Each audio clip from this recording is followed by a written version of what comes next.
Ratios and proportions. A proportion is just two equal fractions or ratios.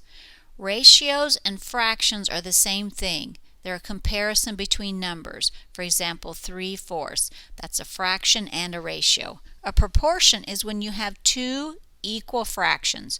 3/4 equals 6/8. If I multiply 3 times 2 and I multiply 4 times 2, I'm going to get 6/8.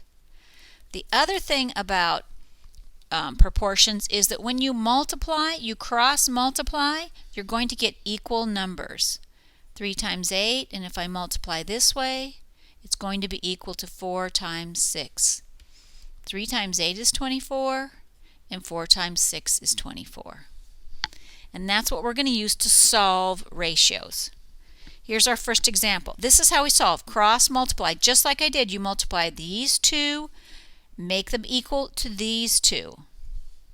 So in our equations, we're going to have one value missing. So we're going to be solving for the x.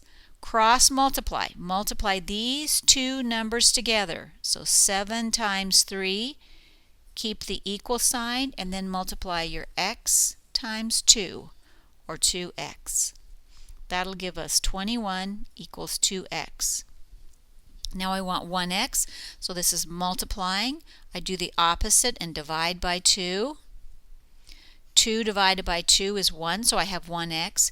21 does not divide evenly by 2, so you just leave it 21/2. So our answer would be x equals 21/2. Okay, here's a second example.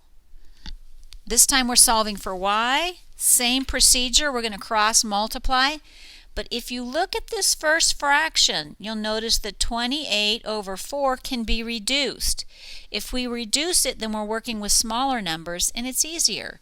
So if I divide my numerator by 4 and I divide my denominator by 4, this is going to be 7/1 equals y/3. It's a lot easier to multiply 7 times 3 than 28 times 3.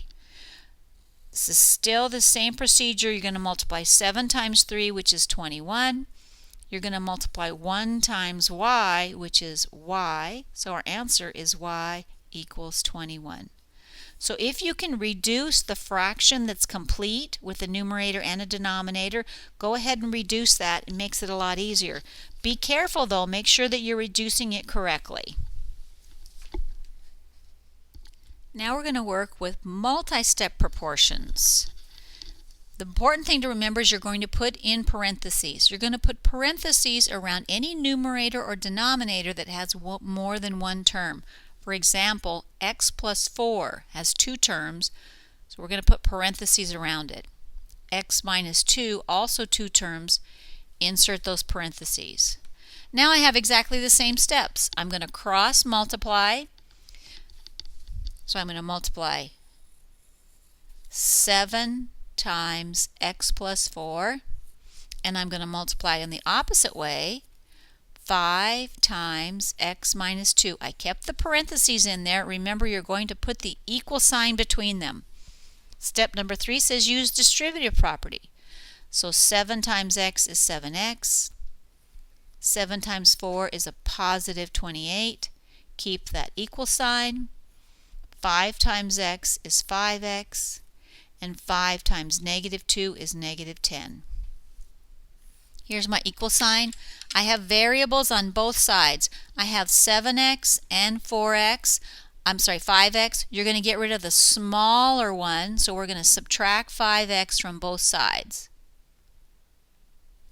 Draw your line, and you're going to get 7x minus 5x is 2x. So I have 2x plus 28 equals 5x minus 5x. That's going to go away, and I have negative 10 over there. Pay attention to that negative sign. You need to bring that down. Okay, so now I have, this is my side with a variable, so that's where I'm working. I have 2x, which is multiplication, plus 28. I'm going to do adding and subtracting first, so minus 28. Both sides do the same thing. I'm going to bring down the 2x. 28 minus 28, that's going to go away. Here's my equal sign. Now I'm going to do negative 10 and negative 28. And remember, when you subtract, you add the opposite. So I'm going to actually end up with a negative 38. I divide by 2. 2 divided by 2 is 1, so I get 1x. And negative 38 divided by 2 is a negative 19. So my answer is negative 19. These are the last two examples we're going to do. Copy them down, pause the video, try the two problems on your own, and then turn the video back on and see how you do. Okay, our next example, I'm going to put in my parentheses. Remember, when you have two terms, you put in the parentheses. And now I'm going to cross multiply. So 14 times x is 14x. And then I'm going to multiply the other side. I'm going to multiply x plus 2 times 10 equals, and then 10 and x plus 2. Now it doesn't matter if you multiplied these two first and on the left side you have 10 times x plus 2 equals 14x. That's going to give you exactly the same answer. It doesn't matter which diagonal you multiply first. It just matters that you multiply both of them, and when you're done you have an equal sign between them. Okay, 14x, I can't change that at all. That's already simplified. But the other side I can distribute my 10. 10x and then positive 20. Here's my equal sign. I have variables on both sides. I'm going to subtract my smallest variable. 14x minus 10x is going to give me 4x. 10x minus 10x is going to be gone, and I'll bring down my 20. Last step is to divide by 4. This is multiplication, so you divide and you get x equals 5. If we wanted to check this, we would plug the 5 back in, and we would say 5 plus 2 over 14 equals 5 over 10.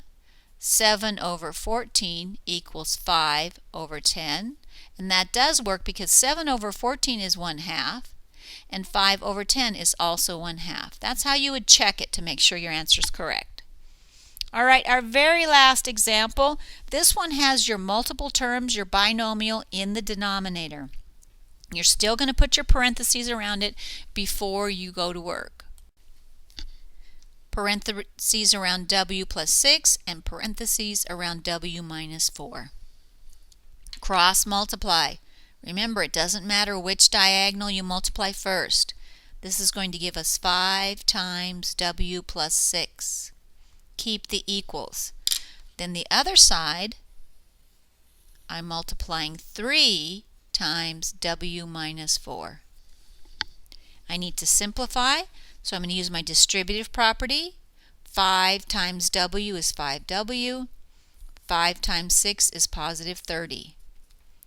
3 times w is 3w, and 3 times negative 4 is negative 12. There's my equal sign in the middle. I have variables on both sides, 5w here and 3w here, so subtract the 3w. 5w minus 3w is 2w.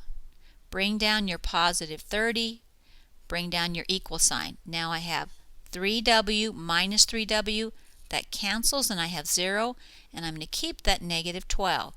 Make sure you bring down that negative sign.